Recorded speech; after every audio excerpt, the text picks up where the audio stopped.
conference. If the Brazilian government wants to succeed with this conference, is with our support. It's impossible to look for others. And we can push the government for a better agenda. But this negotiation, the government, is our task in Brazil.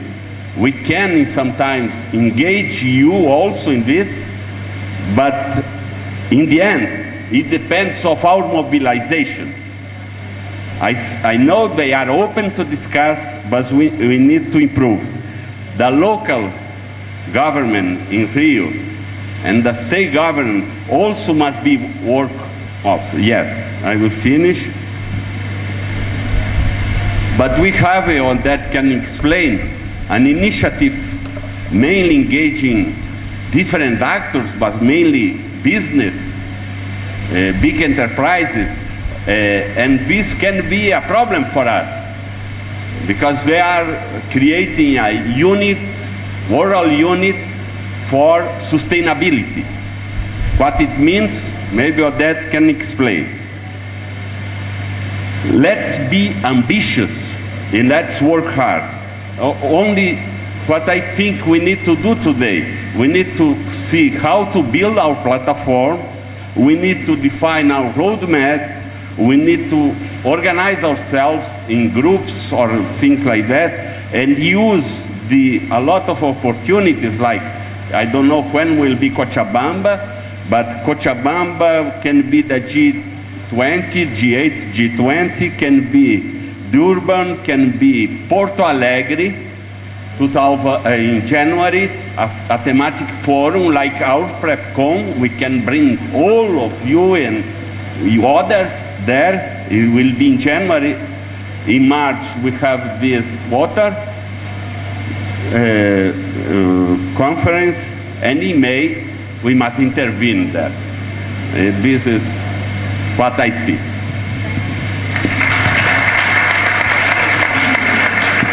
Please now our colleagues from the Forum of Science and Democracy. Yeah, Lionel Larquet from the Science and Democracy World Forum. The Science and Democracy World Forum was born in 2007 in Nairobi during the World Social Forum. From the needs of a political and permanent dialogue between scientists, their institutions, and social movement to talk about what science, what knowledge, what research, what innovation do we need, and now we know that the science, the research, the technology, and the innovation we need and we want are clearly not the same that transnational oligarchy power and financial power want. So I'm going to tell and to read a statement in the name of the 130 universities and social movements who've been part to the second Science and Democracy World Forum in Dakar last week. Participants at the World Forum on Science and Technology in Dakar believe that the Rio +20 conference in Brazil in 2012 is an important moment for social movement scientists and the whole society to analyze and resist the further privatization of all forms of knowledge and our social and ecological diversity. We are concerned that the negotiation at the Rio +20 conference will promote private technological responses to socio-economic and socio-environmental problems and entrench the further commodification of knowledge and nature under the guise of a so-called green economy that is profoundly unjust and unsustainable. Therefore, participants at the Science and Democracy World Forum are committed to intervening in the Rio +20 processes and support citizen involvement in deciding what science and what technology we require. We call upon everyone to confront this new threat to science, democracy, and our planet.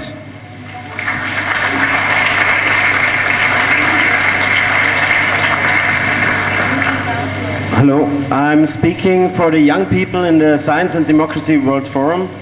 And we want to propose something here because as I see it, I'm not the only one thinking that Rio +20 can be a real cornerstone in the mobilization, in the organization and in the struggle for a just for just world socially and ecologically. And we try to facilitate a network from youth organizations all over the world. We already have contacts in Europe, Brazil and India.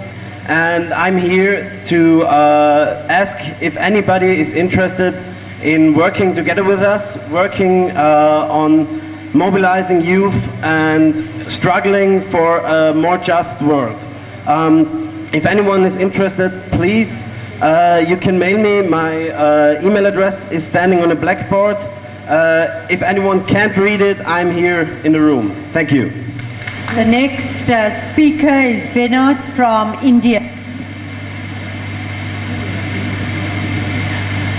Friends, 20 years ago, many of us went to Rio, mostly environmentalists, with earth songs on our lips and hope in our hearts that the United Nations system would work towards the restoration of earth to its people. In these 20 years, we have seen a series of United Nations conferences of that kind, which have been totally overtaken, first by the Uruguay round of GATT, translated into WTO, and then to a series of meetings which have rendered all this system completely impotent and sterile.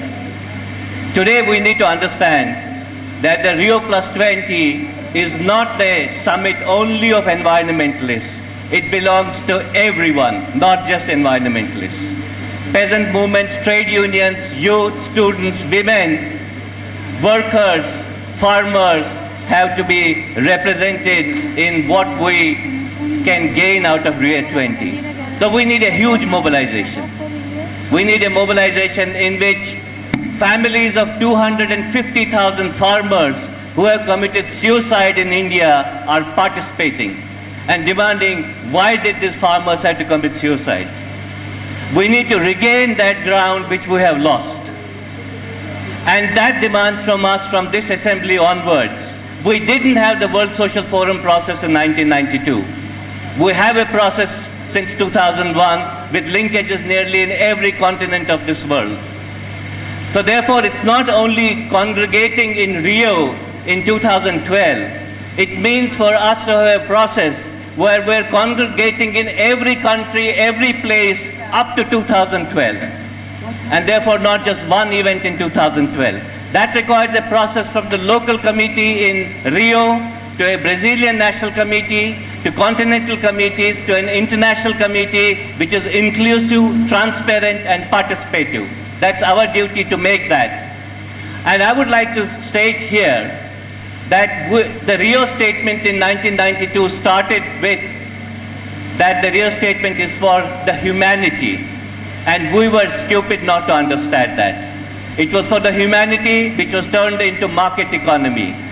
But today, as we go to Rio +20, we have to go with our demand that the next decades are for the humanity and earth together, not just for humanity. And that's the kind of demand we need to go with, and to restructure this entire economies of this country so that that is paramount and not only the profits of a few. Thank you very much.